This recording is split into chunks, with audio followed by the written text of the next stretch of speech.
আপনাদের সবাইকে স্বাগত জানিয়ে ট্রাভেল উইথ আবিরা চ্যানেলে আমি আবিরা আজকে চলে এসেছি কলকাতা স্বামীনারায়ণ মন্দিরে। চলুন ভেতরে গিয়ে দেখি কি আছে। আশা করি আপনাদের খুব ভালো লাগবে। সামনেই ঢুকে দেখলাম দুজন সানাই বাদক হাতির উপর বসে সানাই বাজিয়ে সবাইকে যেন স্বাগত জানাচ্ছে। প্রবেশপথের ঠিক মাঝখানে দুখানা পাথরের পাদুকা প্রতিরূপ সাজানো আছে। এই মন্দিরটি খোলা হয় সকাল 7:30 থেকে দুপুর 12টা পর্যন্ত এবং বিকাল 4টা থেকে 8টা পর্যন্ত।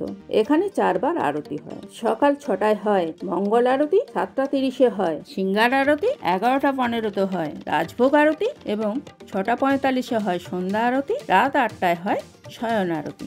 2014 সালে প্রমুখ স্বামী মহারাজ দ্বারা প্রতিষ্ঠিত এই মন্দিরটি সর্বসাধারণের জন্য খুলে দেওয়া হয়। কথিত আছে স্বামীনারায়ণ মহারাজ 1441 সাল থেকে 1830 সালের মধ্যে কপিল মুনির আশ্রম দর্শন করতে যাচ্ছিলেন এই পথে। ওনার স্মৃতির উদ্দেশ্যে এই মন্দিরটি প্রতিষ্ঠা করা হয়। এই মন্দিরটি তৈরি হয়েছে মার্বেল পাথর এবং রাজস্থানের থেকে আনা স্যান্ডস্টোন দিয়ে।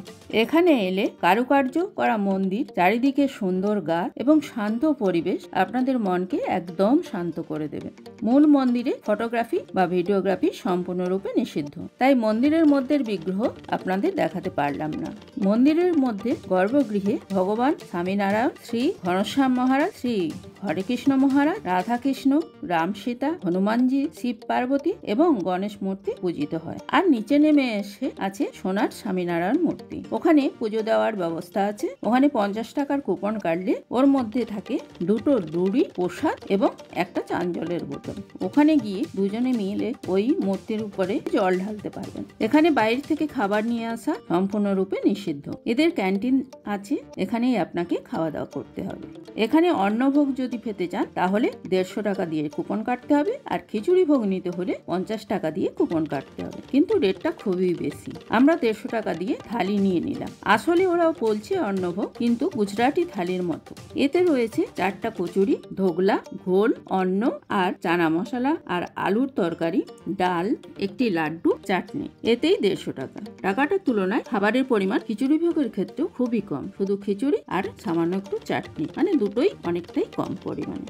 আমাদের একটু গায়েই লাগছিল। যাই হোক, আমরা ভোগ প্রসাদ গ্রহণ করে বেরিয়ে পড়লাম। আপনাদের যদি আজকের এই ভিডিও ভালো লাগে তাহলে অবশ্যই একটি লাইক দেবেন এবং শেয়ার করবেন। আমি বিভিন্ন জায়গা ঘুরে বেড়াই এবং তার ভিডিও করে আপনাদের সামনে তুলে ধরি। আমার আসল উদ্দেশ্য হলো আমি যে ভিডিওগুলি দেখাবো সেগুলো যেন তাদের কাছে পৌঁছায় যারা বাড়ি থেকে বেরোতে পারেন না, কিন্তু মনে একান্ত ইচ্ছা ঘুরে ঘুরে বিভিন্ন জায়গা দেখার। এই ভিডিওগুলো যদি তেনাদের কাছে পৌঁছায় তাহলেই আমার এই চ্যানেলটি বানানো সার্থক হবে। আজকে আমি এখানেই শেষ করলাম। দেখা হবে পরের ভিডিওতে। নমস্কার, টাটা।